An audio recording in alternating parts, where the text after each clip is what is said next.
Can't y'all see this guy dressed up as Benjamin Franklin? Kathy Petty. Morning.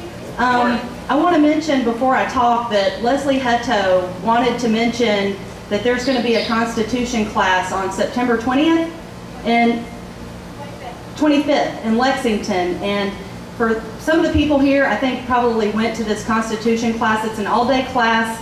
I want to say it's like $15, something like that. But find Leslie. She's right over there against the wall. It's an excellent class. It's definitely worth your while. But my topic is the most important election next year. And it's not Barack Obama, and it's not the GOP presidential primaries. It's your local elections for school board members. And I don't know if all of you are aware of this, but a couple of months ago, Debbie Nix and I, she's not here today, but happened to read an article in the Aiken Standard about a potential tax increase. Now, the tax increase was twofold. Operational millage, 3.8 mils, which is the maximum allowed, and a debt millage increase by 38%, so they can issue $16 million worth of bonds, which is the maximum allowed. Our school board issues the maximum amount of bonds every year. Okay, so there's three names I want you to remember: Keith Weiner, Donna Wesby, and Richard Hazen.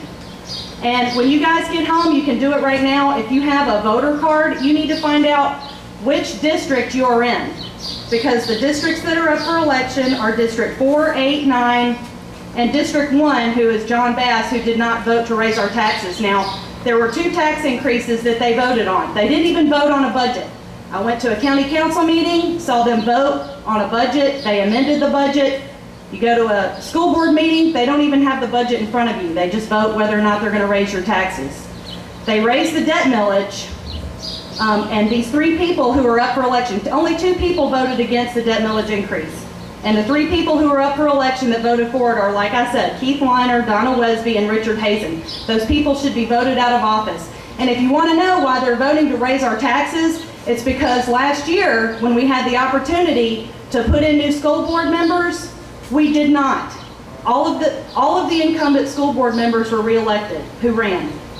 Now this operational millage, they did not vote to increase the operational millage, and people, oh, well, that's a good thing. You know, they weren't as bad as they could have been. Well, that's not true, because if you were at the school board meeting, which I know a lot of people here were at the school board meeting, they talked about this piece of legislation that was passed in the state, this point of sale legislation.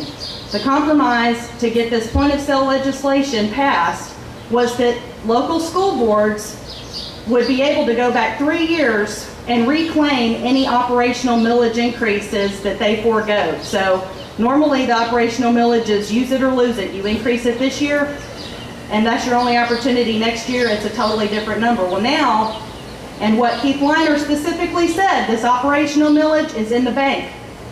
That's our money. He's not talking about it's in our bank, it's in their bank. So, you know, we need a new school board. I could say a lot more about them, but really people, I mean, need to go to the meetings. There was the last school board meeting I went to, they were talking about a substitute teacher program, this automated computer program, and all the wonderful things about it. This is an administrator, and a school board member asked her, how much does this thing cost? And her answer was, we haven't looked at that yet. Okay? So our school board is letting the administrators get away with this kind of crap. And it's up to us to do something about it. So, and I like what Jeremy said. People, you need to find out if your school board member is up for re-election and run for office. I don't know if I have enough time, but I want to read something. I've been reading this book by Barry Goldwater, and it's called The Conscience of a Conservative, and it's pretty amazing that in 1960 we had exactly the same problems that we do today. They were just not on as grand of a scale. But the answer and what we need to do is still the same. So apparently for the past 40, I don't know, 52, 51 years, we haven't figured this out yet, so I want to read it. And he's talking about when change will come. And he says, the term will come when we entrust the conduct of our affairs to men who understand that their first duty as public officials is to divest themselves of the power they have been given. It will come when Americans in hundreds of communities throughout the nation decide to put the man in office who is pledged to enforce the Constitution and restore the Republic. Who will proclaim in a campaign speech, I have little interest in streamlining government or in making it more efficient, for I mean to reduce its size. I do not undertake to promote welfare, for I propose to extend freedom. My aim is not to pass laws, but to repeal them. It is not to inaugurate new programs, but to cancel old ones that do violence to the Constitution or that have failed in their purpose or that impose on the people an unwarranted financial burden. I will not attempt to discover whether legislation is needed before I have first determined whether it is constitutionally permissible. And if I should later be attacked for neglecting my constituents' interest, I shall reply that I was informed their main interest is liberty, and that in that cause I am doing the very best I can. Thank you.